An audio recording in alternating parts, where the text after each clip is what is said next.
Hi everyone, this is the TI-36X Pro from Texas Instruments.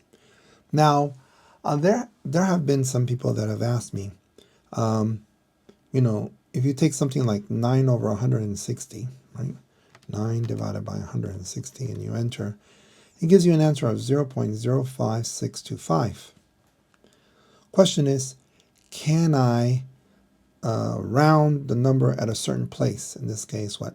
Tens, hundreds, in the hundreds place. And you can. So to do that, you press Mode. You use the D-pad to go where it says Float, and we'll move it all the way to number 2.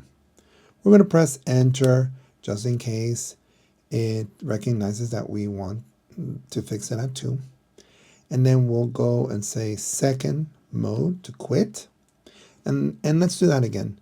9 divided by 160. And you press enter.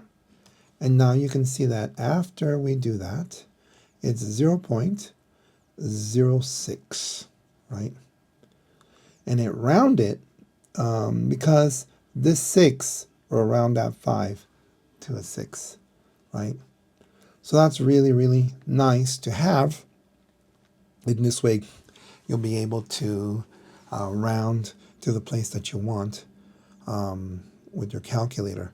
This will be a pretty good thing if you wanted to do maybe something in statistics, like you were doing maybe a standard deviation and you had to keep it at a certain number of values after the decimal point. Okay, I hope that was something useful.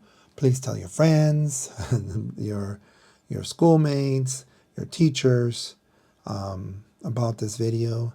If you like it, please subscribe. Thank you for those who have supported the channel through Super Chat. I appreciate that. And I hope you have a wonderful day. And if you have a comment, please put it in this video. I'll see you later. Have a great semester. Bye-bye.